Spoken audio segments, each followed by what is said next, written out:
Bismillahirrahmanirrahim. Kemarin sampai kepada kitab tentang menerangkan jual beli, ya, baik, jual beli. Kemarin kami tanya dengan beliau sampai kepada jual beli yang tidak dilihat, ya, jual beli barang yang tidak dilihat. Yang kemarin ini sedikit narik atau sedikit mengulang kembali pelajaran kemarin itu, ya, ada 3 jenis jual beli. Yang pertama itu bai'u ainin musyahadatin fajaizun. Jual belinya barang yang bisa dilihat, maka sah. Fajaizun di sini maksudnya sah. Jadi barangnya ada, pembelinya bisa dilihat sama si penjual, penjualnya juga bisa dilihat sama si pembeli, pembeli bawa uang, ada akad, itu sah. Ini yang sering terjadi di kehidupan kita sehari-hari. Kita beli sayur, kita beli jajan, atau beli keperluan rumah tangga. Kita lihat barangnya, kita lihat yang jualnya, yang jual juga lihat kita, lihat uang kita juga. Nah, itu udah umum lah. Nah, ini sah. Tapi perlu digarisbawahi, ada jual beli, penjualnya melihat si pembeli, pembelinya bawa uang, bawa alat tukar namanya saman. Barangnya sudah dilihat juga sama si pembeli, tetapi tidak ada akad. Ini kemarin mungkin pernah dibahas juga dengan beliau, yang Ustaz tadi. Contoh yang terjadi itu bukan di warung.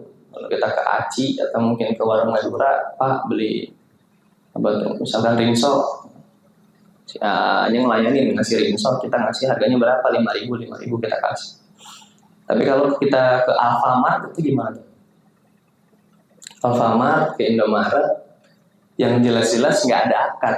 Ini kita kalau ke Alfamart atau ke Indomaret itu kan nyari barang sendiri, atau kita nanya ke kasir, Pak di sini ada mie, gitu, tolong ambil mie, gitu, langsung ke kasir.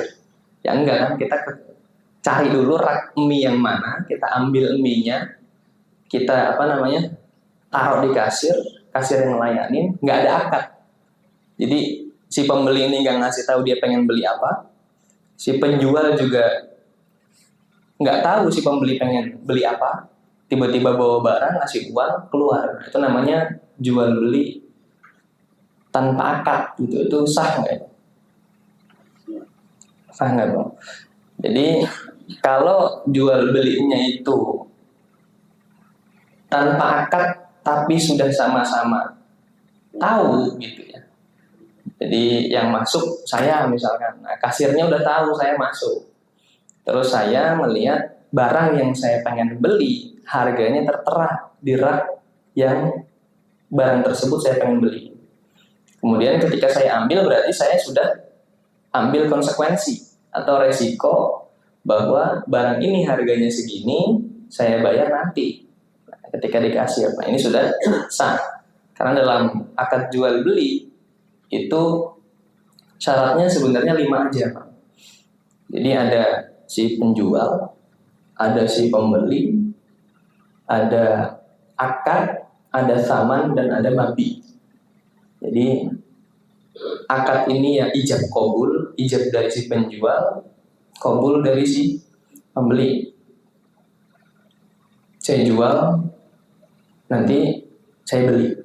Terus nanti ada saman atau harga, alat tukar.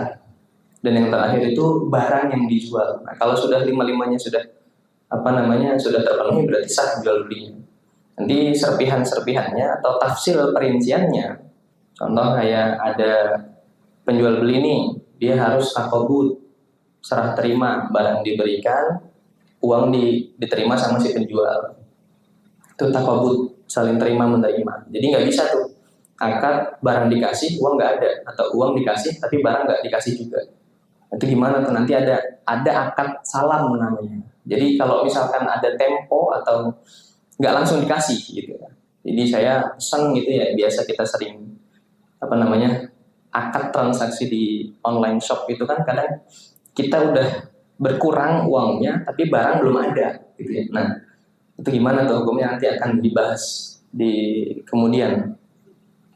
Nah, yang umumnya terjadi itu takobut, terus antarodin, sama-sama mau.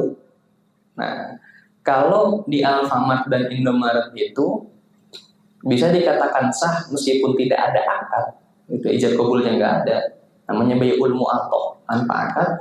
Nah, ini dikatakan sah karena si pembeli ini sudah ridho uangnya itu dikasihkan ke si kasir dengan harga yang tertera di rak barang tadi. Kalau misalkan dia nggak ridho, ya otomatis nggak jadi akad, atau mungkin dipaksa ini beli ini nggak bisa. Jadi harus benar-benar antarodin atau ghairu mukrih, jadi tanpa paksaan. Itu sah. Yang kedua kemarin, jual beli yang disifati dalam tanggungan. Juga sama, ini nanti akan ada pembahasannya di akad salam. Jadi jual beli yang disifati tetapi nggak langsung diterima, nggak langsung takobut. Ini saya teringat sebuah hikmah tasyri'. Jadi hikmah pensyariatan dalam Islam. Ada kejadian ini, seorang sahabat itu menjual sahabatnya sendiri demi urusan perut. Dengar nih, sahabat siapa? Sahabat Nuaiman. Sahabat Nuaiman ini sahabat Nabi yang punya karakteristik khusus gitu ya. Banyak sebenarnya sahabat Nabi yang punya karakteristik macam-macam, karena banyak sahabat Nabi. Ada Umar yang memang tipikal orangnya keras. Ada Abu Bakar yang tipikalnya memang rasional dan lembut. Ada Ali yang cerdas. Ada banyak, Abu Hurairah, Sa'ad bin Abi Waqqas. Salah satu sahabat yang kita mau lihat gitu ya. Ini adalah sahabat Nuaiman. Jadi Nuaiman ini menerapkan konsep ini, konsep jual beli barang yang disifati dengan tanggungan. Maksudnya itu ditanggung, nggak langsung dikasih, tapi dengan disifati. Ada salah satu waktu itu Nuaiman dan salah seorang sahabat yang lain bernama Suwaibit. Suwaibit dan Nuaiman ini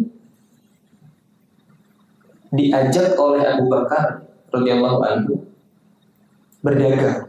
Ini satu ketika itu sedang kumpul di masjid dengan Rasulullah ini ya, dengan para sahabat yang lain. Abu Bakar datang kepada Rasulullah, ya Rasulullah, izinkan saya membawa 2 orang sahabat untuk berdagang di negeri Syam. Negeri Syam ini kalau misalkan kita lihat saat ini ya, di mana?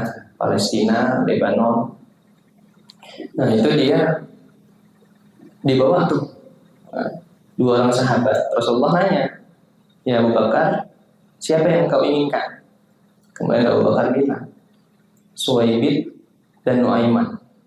Jadi bukan tanpa alasan ini Abu Bakar mengajak Nuaiman dan Suwaibit pergi ke Syam, karena ingin mengajarkan kepada Nuaiman tentang jual beli gitu, dan mengajarkan kepada Suwaibit untuk amanah.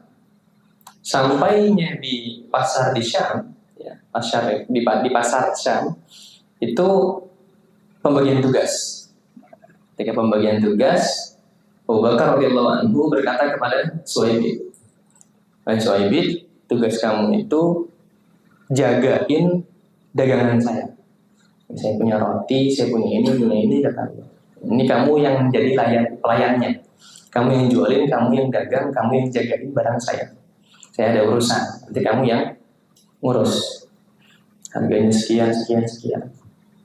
Karena si Suwaibit ini diamain seperti itu. Kenapa? Abu Bakar itu tahu kalau si Suwaibit ini orangnya itu amanah. Kalau misalkan dibilang kanan, itu istiqomah Pak, kanan terus, lurus lempeng-lempeng aja lah, nggak pernah belok-belok, nggak pernah neko-neko.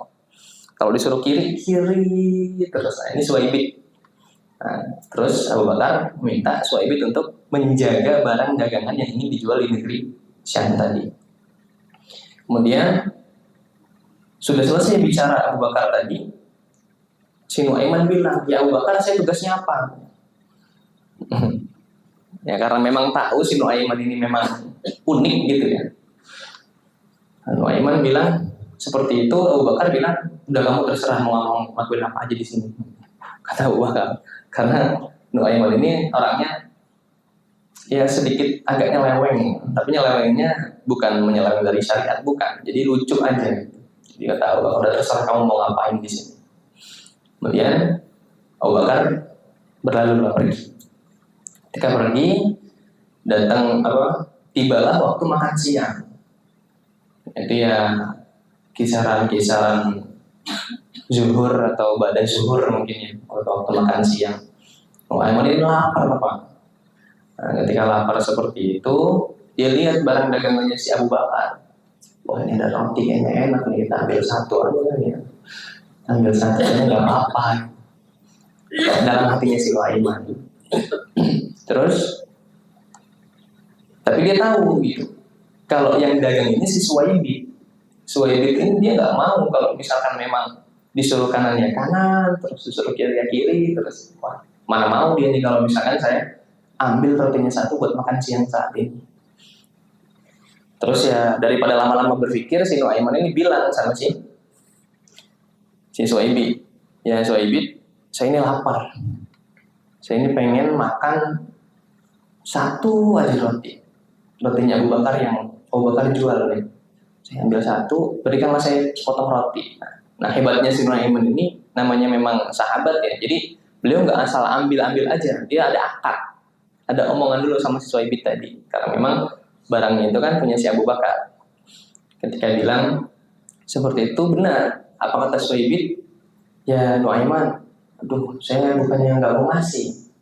Saya ini kan tadi diamanahinnya sama Abu Bakar suruh jualan, bukan suruh ngasih. Jadi saya ini disuruh jualan, suruh jagain barang dagangan beliau. Saya bukannya nggak mau ngasih nih, tapi saya memang disuruh jagain barang.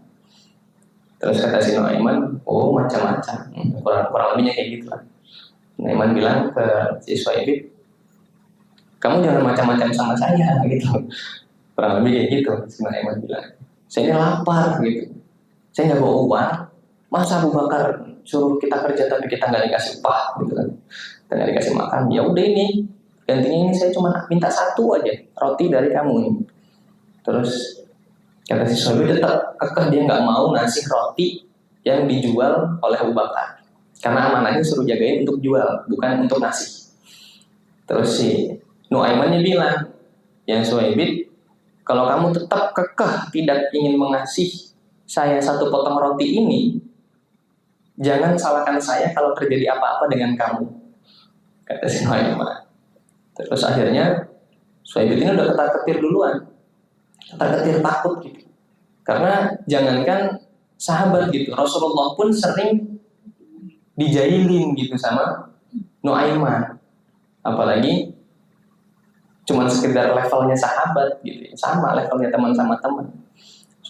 Suhaibit itu ketar-ketir bilang, ya Nuaiman nggak apa-apa dah udah.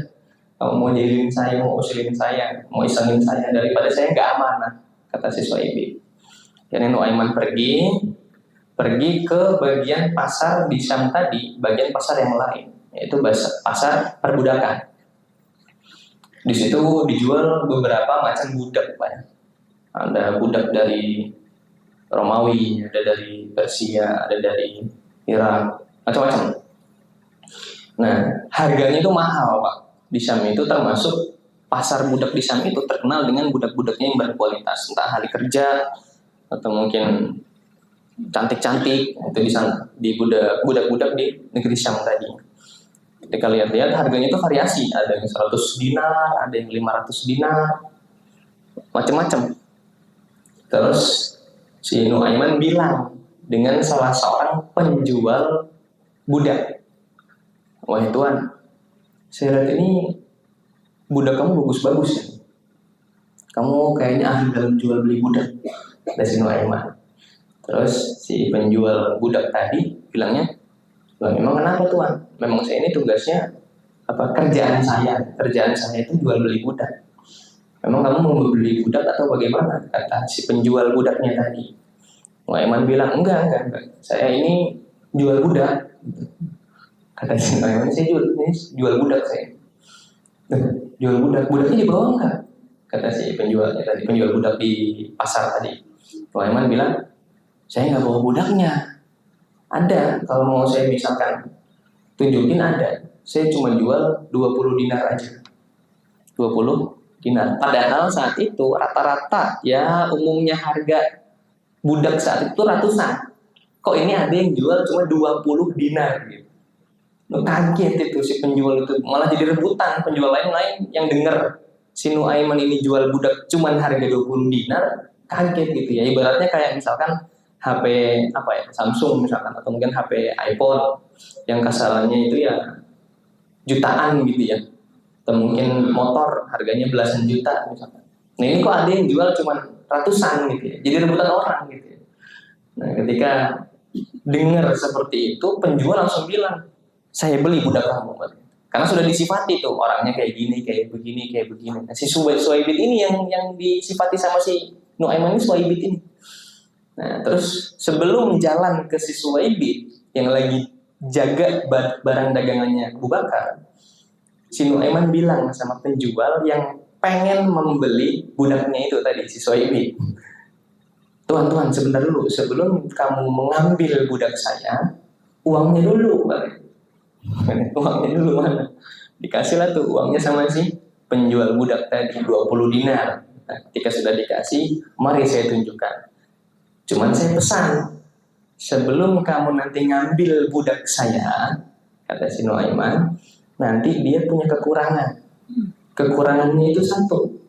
Dia itu kalau misalkan dianggap budak, dia bilangnya itu saya orang merdeka, saya bukan budak.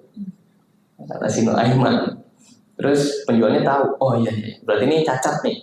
Memang ada beberapa cacat atau aib dari beberapa budak itu. Ada mungkin yang makan ini nggak bisa, makan itu nggak bisa, atau mungkin di kerja siang hari nggak bisa, misalnya waktu malam. Nah ini termasuk cacat atau aib, tapi nggak sampai merusak harga. Karena cacatnya itu cuman aku merdeka padahal dia budak. Ketika datang benar tuh ditangkap Suwaibit ditangkap sama penjual budak di pasar Syam yang ingin membeli tadi. Tangkap, ada apa ini kata Suwaibit. Terus si Suwaibitnya bilang, saya ini merdeka bukan budak. Nah, terus kata si penjual yang membeli si Suwaibit tadi bilangnya gimana? Saya sudah tahu kekurangan kamu ini budak cuma ngakunya merdeka.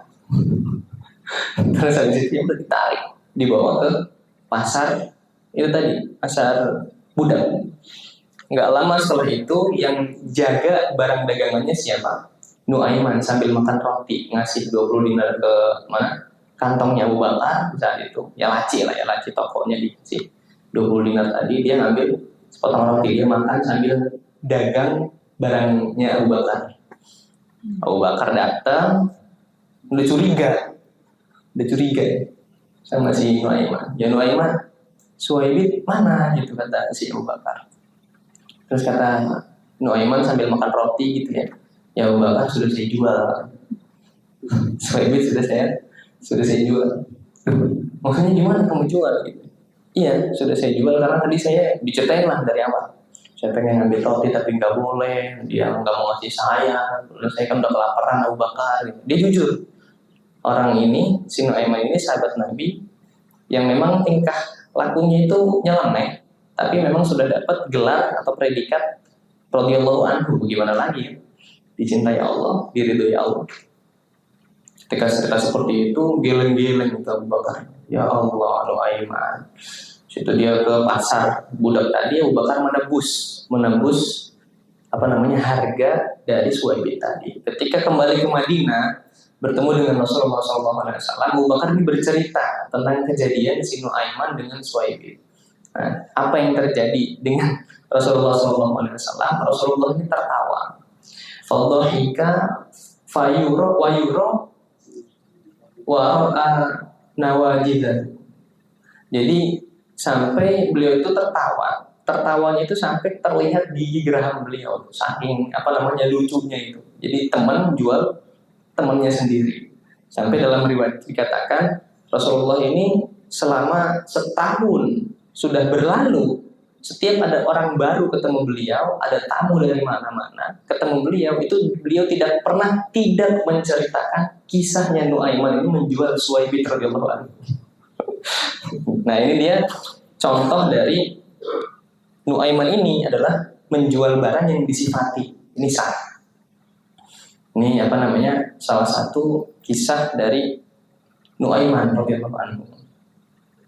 Kemudian, dan yang ketiga, dan yang terakhir dari macam-macamnya jual beli, yang terakhir itu adalah bai'u ainin ghaibatin lam tusyahad fala yajuzu. Jadi jual belinya barang yang gaib. Gaib itu tidak bisa dilihat. Lam tusyahad, tidak dilihat, fala yajuzu, maka tidak boleh. Tidak boleh di sini tidak sah maksudnya. Al bai'u in kana salaman. Di sini ada pengertian di syarahnya. Jual beli itu kalau misalkan akad salam itu masih bisa, masih sah. Dan nanti itu akan penjelasannya fasayati, maka akan datang penjelasan tentang akad salam tadi.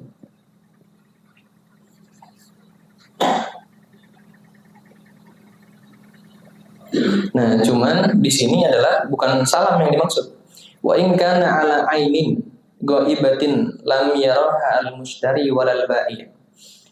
Ada orang jual beli, si penjual tidak bisa melihat pembelinya, pembeli tidak bisa melihat barang atau penjualnya juga.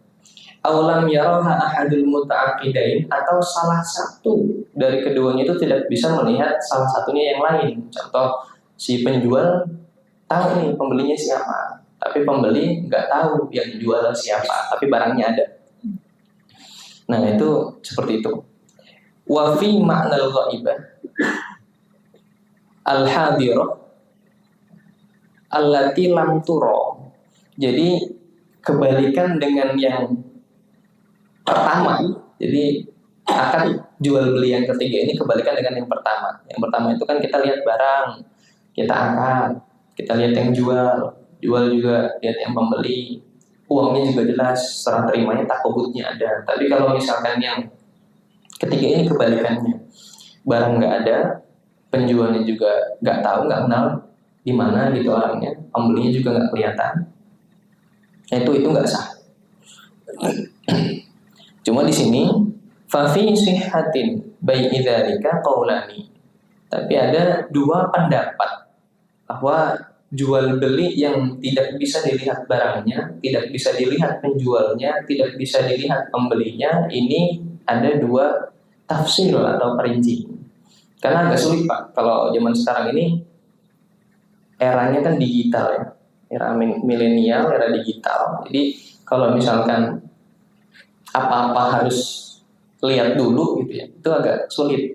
Ini geser-geser HP, jempolnya geser-geser, ngeklik barang datang gitu kan. Itu sah atau enggak itu. Nah, ini ada ulama sudah memprediksi dari zaman dulu, itu sudah masih tahu nanti akan ada masa di mana barang nggak nampak, penjual juga kita nggak lihat, penjual juga nggak lihat pembelinya.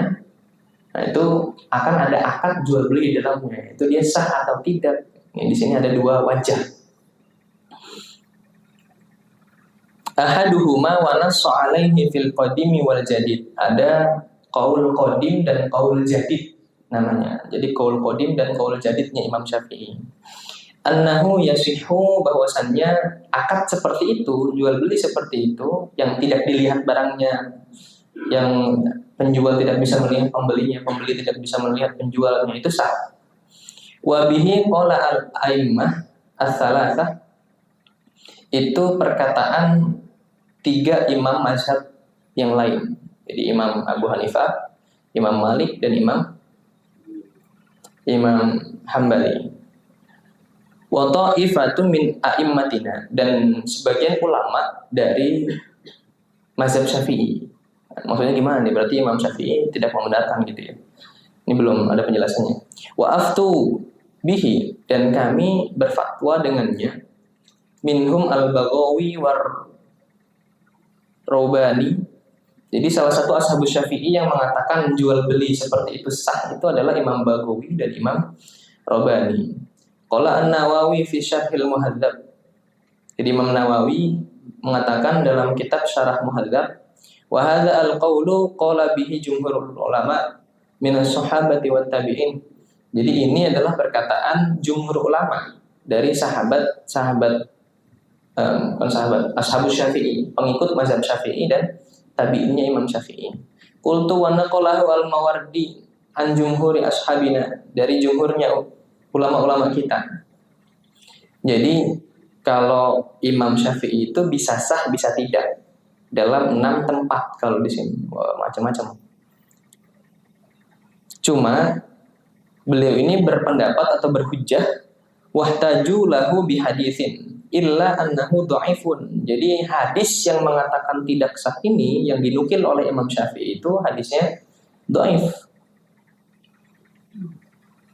Dha'afahu ad-Daruqutni wal Baihaqi wallahu a'lam. Jadi yang mendhaifkan hadis ini ialah Imam Daruqutni dan Baihaqi. Itu gimana tuh? Banyak yang terjadi gitu ya. Kalau kita lihat sekarang ada COD, nanti ada lagi COD cek dulu, ada lagi apalagi namanya itu yang di online shop, ada lagi yang COD-nya itu ketemuan gitu, COD-nya ketemuan. Contoh COD di Facebook, dia suka scroll Facebook, melihat ada barang bagus, dia pengen beli barang tersebut, barangnya bagus nih, saya incar barang ini, harganya cocok. Terus habis itu dia chat si penjualnya, dia nggak kenal penjualnya, belum lihat juga, barangnya juga cuma deskripsi aja. Kemudian ketika sudah ketemu, apa yang terjadi ketika ketemu? Nah itu ada 2 yang bisa ada kemungkinannya, karena memang barang nggak dilihat langsung kan ya. Ketika ketemu, ternyata barangnya ini jauh dari ekspektasinya.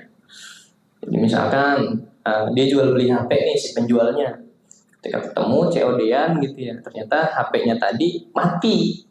Nah, itu gimana tuh?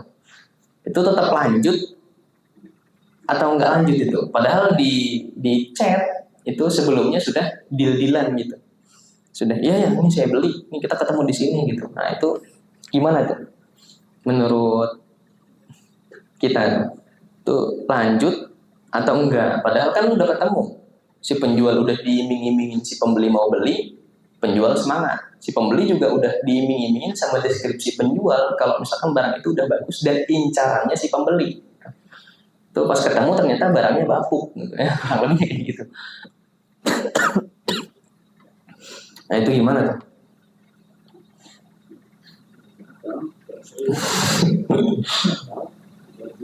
Penjualnya pas ketemu, enggak tadi ini nggak mati, HP-nya bener ini, cuma ini emang biasanya kayak gini, nanti kalau bapak bawa pulang dulu, uangnya saya terima, mungkin di rumah hidup kata si penjualnya gitu. Terus pembelinya juga skeptis, takut juga, enggak pak, saya takutnya beneran mati gitu nih HP, jadi aduh saya nggak lanjut deh. Tapi penjualnya gontok gitu, nggak mau, bapak tadi soalnya udah bilang beli, ini HP-nya udah, ini uangnya mana? Wah, gontok-gontokan gitu, si pembeli jadi nggak jadi beli, penjual pengennya pembelinya beli gitu.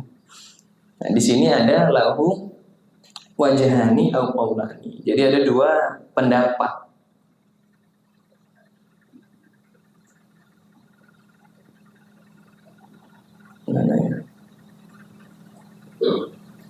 Nah, kalau misalkan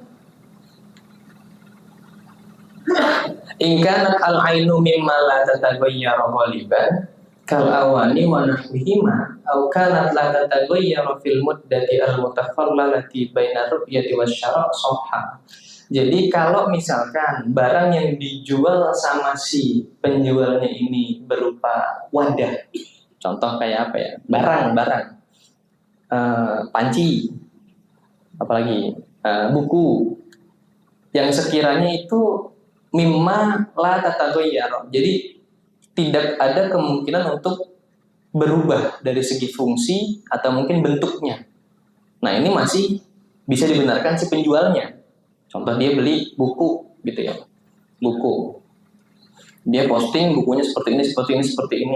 Masih disampulin, selama masih disegel berarti masih fresh, masih baru gitu kan. Nah, pembelinya lihat gitu, meskipun nanti si segelnya itu udah busuk, yang diincar kan bukunya, bukan segelnya. Jadi tetap bisa dibenarkan si penjual. Jadi mah bisa jadi dia cuma kena tipu si pembeli aja yang nggak punya uang gitu. Karena memang pas ketemu negosiasinya nggak bisa, atau mungkin terlalu mahal bukunya, yang harapannya si pembeli pas nanti COD dia bisa nego atau bisa nawar, nggak tahunya si penjualnya tetap kekeh dengan harga yang diterapkan di deskripsi jual belinya. Nggak tahunya nggak jadi. Ya memang bisa jadi si pembelinya aja yang nggak jadi, karena memang bisa dibenarkan si penjualnya. Kalau misalkan barang-barang yang memang tidak ada kemungkinan untuk berubah dari segi fungsi atau dari fisiknya. Tapi di sini ada perincian lain. Kalau misalkan in wajadaha kama ra'a fala khiyara idla darara wa in wajada mutaghayyiratun. Kalau misalkan toh dari deskripsi yang dicantumkan sama si penjual pas di online shop tadi, pas ada COD-an itu, ketemu ternyata barangnya sudah tidak sesuai dengan deskripsi gitu. Nah, berarti itu di situ ada lahu khiyar, maka si pembeli itu bisa khiyar. Khiyar itu menimbang-nimbang balik, diteruskan atau tidak. Jadi kalau misalkan memang nggak ada perubahan sesuai dengan kondisi yang dicantumkan sama si deskripsi penjual, itu nggak ada khiyar. Jadi mau beli atau enggak gitu aja, punya duit atau tidak. Tapi kalau misalkan barangnya ada cacat, ada perubahan sedikit gitu ya, misalkan dia buat beli jual HP, HP-nya no minus, ori mulus, lecet sedikit nggak ngaruh misalkan gitu. Misalkan kayak gitu. Nah, pas ketemu ternyata baretnya itu dari atas sampai bawah. Pas ketemu, wah Pak, ini deskripsinya, kata si pembelinya, nih saya lihat ya deskripsi Bapak itu no minus, mulus, like new, seperti baru, terus lecet dikit nggak ngaruh. Saya lihat aja Pak, ini lecetnya dari kameranya ini udah nggak bisa. Nah, si pembeli bilang gitu, penjualnya bilang, oh itu nggak ngaruh Mas, nggak ngaruh. Nah, si pembelinya itu bisa ya, bisa dua. Jadi dia bisa lanjut beli atau batalkan saja. Karena salah satu manfaat jual beli ini yuntafa'u bihi. Jadi bisa diambil manfaatnya. Kalau misalkan dia beli barang-barang yang nggak bisa digunain, gunanya apa gitu. Makanya dilihat-lihat dulu. Kalau misalkan memang tidak ada kegunaan atau fungsinya sudah rusak, cacat, bisa khiyar. Kita bisa milih lanjut atau tidak, jadi beli atau tidak jadi beli. Ini makanya yang bahaya di bai'u ainin goibatin lam tusyahad, itu dia ini unsur gorornya tadi. Jadi kalau misalkan barangnya itu benar atau tidak, penjualnya ini amanah atau tidak, pembelinya ini beneran atau enggak, yang biasanya kejadian itu yang ditipu itu penjualnya atau pembelinya, itu biasanya pembeli yang ditipu, posting barang. Ketika ini nanti si penjualnya bilang DP aja dulu nggak apa-apa, nanti barang saya kirim dilunasinya bulan depan. Nah, DP lah dia nih. Ketika DP, karena memang itu ya sistemnya tadi di Facebook ya tadi, yang memang nggak ada pihak ketiga untuk menengahinya seperti halnya all-shop atau online shop tadi. Ketika udah kirim dana atau mungkin transfer rekening berapa ratus ribu gitu ya, barang nggak datang. Nah itu dia, karena ada unsur goror atau penipuan. Sama si penjual pun kadang juga pernah ditipu. Contohnya ada sistem rekber apa ya? Ya itu. Jadi gimana sistemnya itu ya Pak ya? Si penjual melibatkan pihak ketiga untuk mengirim barang gitu ya. Nah itu nanti bisa jadi nggak dibayar. Nanti kong kali kamu sama si pihak ketiganya bisa jadi. Jadi banyak ada kemungkinan gitu. Tapi yang biasa terjadi itu ya si pembeli. Makanya bijak-bijak lah kita kalau misalkan memang ragu gitu ya, jangan coba-coba. Jadi ada keyakinan dalam jual beli yang online ini atau tidak bisa dilihat barangnya, itu kalau yakin teruskan, kalau ragu tinggalkan. Dan itu karena ada salah satu statement at-tafkiru ka takdiru. Jadi pemikiran kamu itu merujuk kepada takdir kamu. Jadi kalau misalkan nggak yakin, nggak usah coba-coba. Kalau yakin udah lanjut. Makanya saya punya teman itu dari dulu sampai sekarang itu semenjak ada online shop itu atau mungkin sistemnya COD semua itu dia nggak pernah mau beli online. Kalau memang dia bilang misalkan nih bang ada nih jual apa ada orang yang jual ini misalnya gitu di daerah mana ya daerah ini ya udah dia itu ke sana di Bekasi misalkan ya dia ke Bekasi dia nggak mau ngubungin orangnya nggak mau saking hati-hatinya. Nah, ini jarang gitu kan ya kita ya orang ada jual yang jual orang Medan gitu. Ya gimana lagi masa kita mau ke Medan dulu lihat barangnya kan repot juga.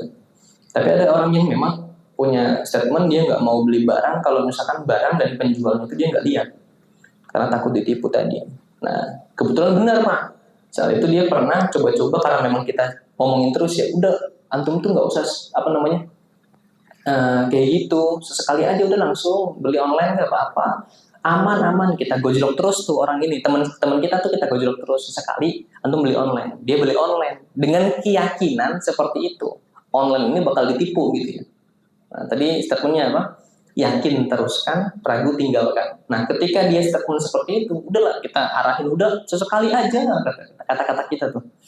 Nah, terus dia beli online saya beli HP harganya berapa gitu ya saya lupa harganya berapa tapi nggak sampai 1 juta berapa ratus ribu aja dia beli HP berapa ratus ribu di salah satu online shop. Nah ketika datang dia was-was masih takut masih was-was. Nah, kita seneng tuh ada HP murah datang lagi kan berarti benar ketika dibuka benar Pak ternyata isinya kosong isinya nggak ada HP-nya isinya nggak ada HP-nya karena memang si yang beli ini nggak yakin gitu. Jadi kalau memang nggak yakin nggak usah coba-coba udah gitu aja karena memang itu mempengaruhi suges gitu ya.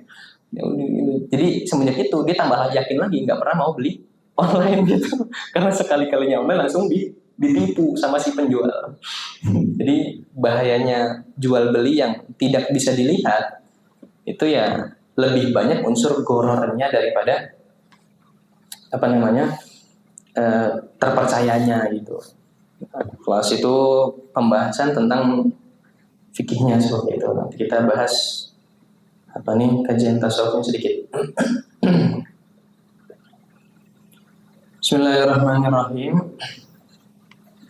Qala al-musannif rahimahullah ta'ala wa nafa'ana bihi wa bi ulumihi fid darin amin ya rabbal alamin. La tarfa'anna ila ghairihi hajatan. Jangan menggantungkan kalian ila ghairihi kepada selain kalian hajatan suatu hajat atau kebutuhan. Huwa muriduha 'alaika fa kaifa yarfa'u ghairuhu makana huwa lahu wadi'an.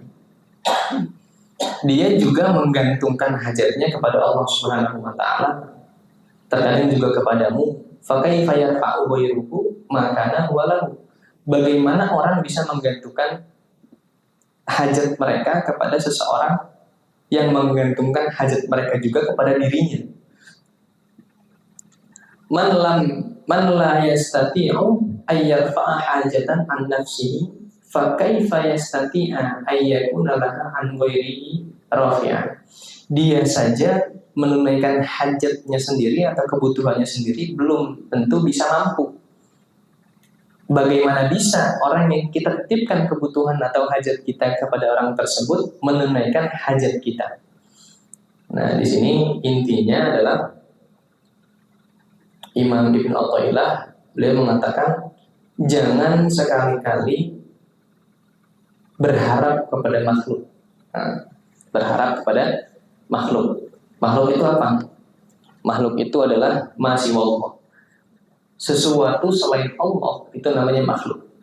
Jadi makhluk itu bukan berarti manusia, malaikat, jin aja. Tetapi ya uang itu ya makhluk. Sehat, sakit, kaya, miskin, ya itu makhluk semua tuh. Pokoknya setiap sesuatu apa namanya yang ada di dunia ini itu namanya makhluk. Jadi kalau misalkan kita sudah ada keyakinan dalam hati kita bergantung meletakkan kebutuhan atau hajat kita kepada makhluk ini, itu ya salah besar kata beliau. Karena makhluk tersebut pun menggantungkan hajatnya kepada Allah Ta'ala. Jadi ini ada ini lagi nih, apa namanya, kisah lagi.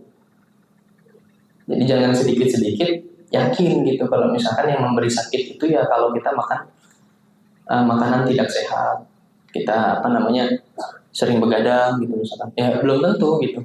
Karena beberapa ahli dalam kesehatan pun bilang ada beberapa tipikal orang yang memang kuat begadang dia nggak sakit-sakit gitu ya. Ada tipikal orang, tapi cuma berapa persen gitu ya di dunia ini. Tapi kan ada. Nah, terus ada lagi orang yang kalau misalkan makan itu sehari harus rutin, pagi, siang, sore atau pagi, siang, malam, terus harus rutin. Kalau misalkan nggak rutin nanti bisa jadi sakitnya sakit lambung. Tapi ada juga orang yang satu hari makan satu kali, dia sehat-sehat aja gitu, nggak pernah sakit.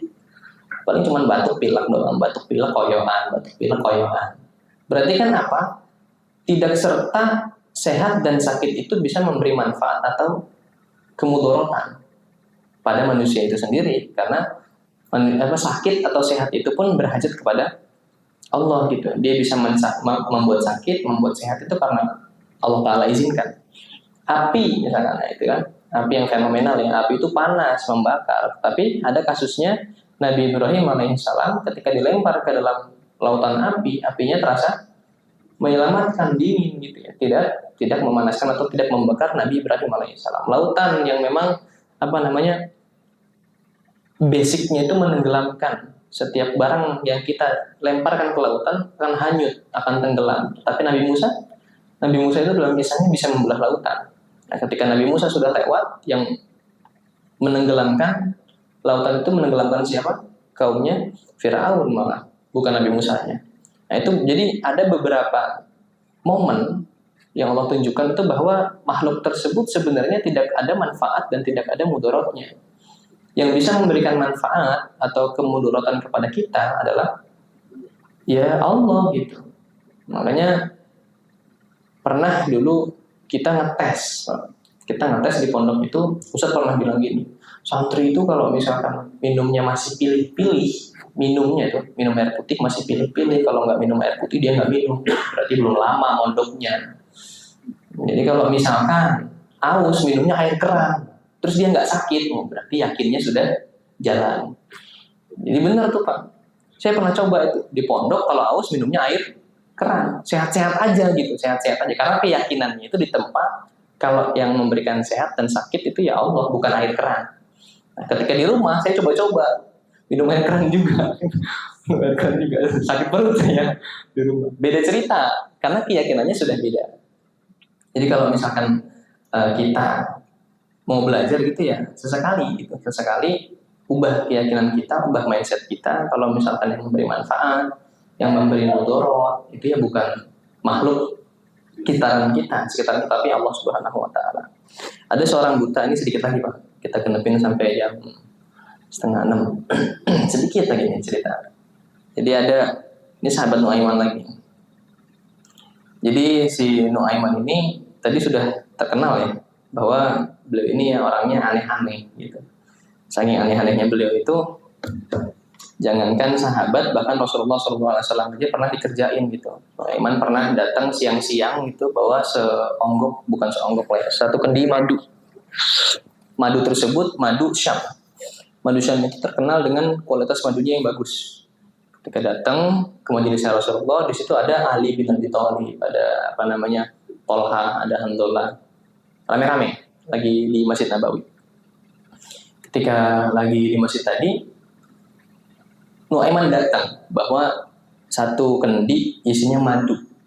Orang Arab itu suka dengan madu. Bahkan ada beberapa orang yang suka ngoleksi madu dari beberapa penjuru negeri. Contoh orang yang suka mengkoleksi madu itu adalah istrinya Rasulullah yang bernama Sofia. Sofia ini punya beberapa madu di rumahnya, makanya Rasulullah itu suka main ke Sofia kalau misalkan beberapa hari giliran istri gitu ya. Nah itu Nuaiman bawa satu kendi madu, madunya tadi dikasih sama Rasulullah. Ya Rasulullah, saya kasih madu ini buat kamu. Kata Nuaiman. Nuaiman, alhamdulillah ya, kita makanin Nuaiman ya. Kita makanin Nuaiman.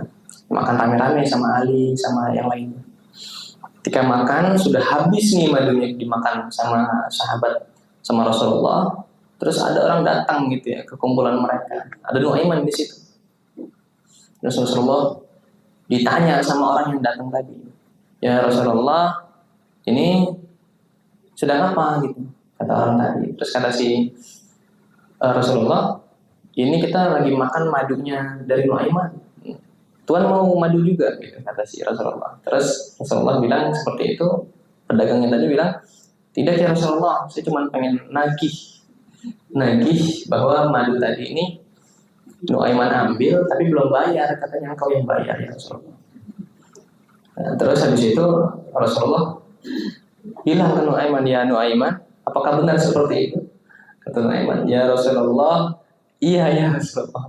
Sesungguhnya saya ini setiap kali melihat ada pakaian bagus melewati kota Madinah, ada madu makanan enak melewati kota Madinah, sebenarnya sini pengen beli, ingin saya hadiahkan ke engkau. Tetapi saya nggak punya uang ya Rasulullah. Saya cuma bisa ngasih ke antum, tapi antum yang bayar. Kata Nuaiman. Akhirnya Rasulullah bilang kepada para sahabat yang lain, ayo kita semua patungan, kita bayar madu Nuaiman. Nah ini salah satu kekonyolannya. Nah, tetapi kita bahas tentang hajat tadi ya. Kita berhajat kepada makhluk itu. Nuaiman pernah mencontohkan kepada kepada orang yang buta di zamannya Utsman. Rasulullah sudah wafat, kekhalifahan saat itu Utsman bin Affan. Si Nuaiman ini sedang di Serambi Madinah, bukan di Serambi Masjid Nabawi. Ketika lagi duduk-duduk tadi melihat ada seorang yang buta, mondar mandir. Ya kalau kita lihat di Serambi Alisan misalkan, ada orang bolak-balik gitu. Tuh, dilihat sama Nuaiman. Nuaiman lagi pusing itu. Kondisi hatinya lagi nggak baik. Dia ngelihat ada orang buta. Ini orang ngapain gitu bolak-balik, disamperin. Wahai Tuhan, kamu ini mau kemana? Kata si orang yang buta tadi, ya, wahai Tuhan, saya ini tadi sama teman saya. Saya ini buta, nggak bisa melihat. Saya ini sama teman saya, dan saat ini saya itu lagi nyari toilet, lagi nyari hamam atau khola. Saya pengen buang hajat. Nih, engkau bisa nggak ya? Minta tolong saya anterin. Kata si orang buta tadi, karena saya nggak bisa ngelihat. Kata si orang buta. Terus si Nuaiman bilang, oh kamu buta, katanya si Nuaiman. Karena memang si Nuaiman ini lagi sumpah, dia kerjain itu orang buta. Nah dia kerjain, dia bilang, enggak sini. Nah, dalam hatinya si Nuaiman, kamu tadi udah ganggu saya, ketenangan saya lagi hatinya lagi nggak enak, saya ngeliat kamu bolak-balik, saya kerjain kamu saat ini. Ditarik tangannya gitu nih, ya ikut saya nih. Dibawa ke ini pengimamannya Masjid Nabawi, dibawa masuk ke dalam masjid, di samping mimbar gitu lah ya. Sahabat-sahabat di masjid tersebut lagi ada yang zikir, ada yang sholat gitu ya. Nah, terus si Nuaiman itu melepas tangannya persis di pengimamannya Rasulullah. Di samping pengimamannya Rasulullah. Terus Nuaiman bilang, wahai Tuan, pemuda nih, ini saat ini kamu berada di khola atau hamam. Dan terserah kamu mau ngapain aja di sini deh, buang hajat atau mau ngapain aja.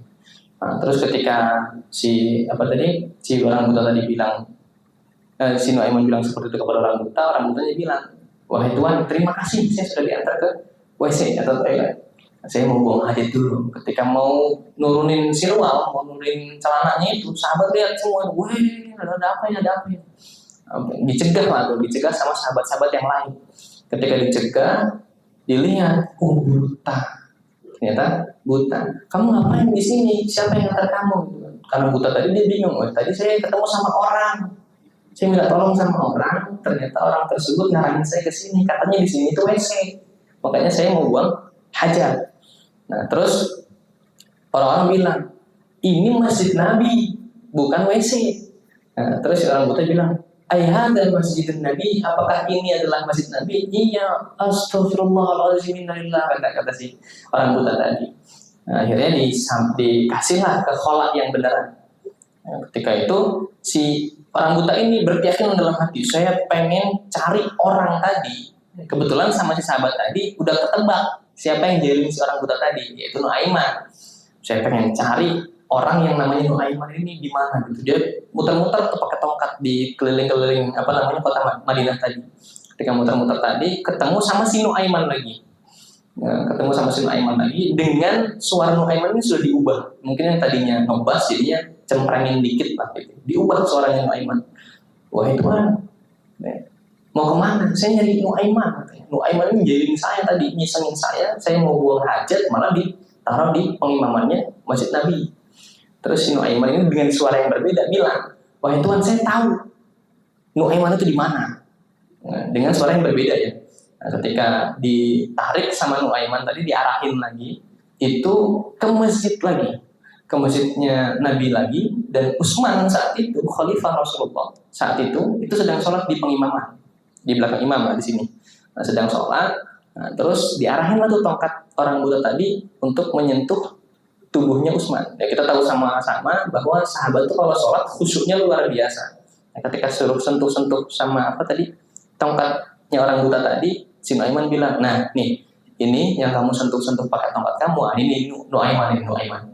Kata si Nuaiman. Terus orang buta, oh ini Nuaiman tuh. Ketika sudah diangkat tuh tongkat, yang lain itu sahabat melihat, kutila Khalifah Utsman bin Affan, kutila Utsman bin Affan, kutila Utsman bin Affan. Semua panik itu. Ini jangan-jangan ada modus pembunuhan Khalifah Utsman. Yang ketika pengen dipukul seperti itu, diteriakin sama sahabat, dia berhenti nggak jadi mukul. Terus ditanya lagi, kamu siapa? Oh, kamu lagi. Siapa yang bawa kamu ke sini gitu? Tadi saya ada yang bawa ke sini gitu. Katanya ini yang saya pengen pukul itu adalah Nuaiman. Bukan, Nuaiman itu yang bawa 2 kali kamu ke sini, kata para sahabat itu. Nah, saat itu si orang buta itu keyakinannya jadi benar, jadi lurus. Dia berkata, semenjak saat ini saya tidak akan percaya lagi dan tidak akan memberikan kepercayaan kepada manusia siapapun kecuali kepada Allah Subhanahu wa taala. Jadi ada hikmah dari kejadian Nuaiman yang lucu tadi. Nah, mungkin ini saja yang dapat kami sampaikan. Ada lebih dan kurangnya kami mohon maaf. Wabillahi taufiq wal hidayah. Wallahumma fiqil aqwamit thariq. Wassalamualaikum warahmatullahi wabarakatuh.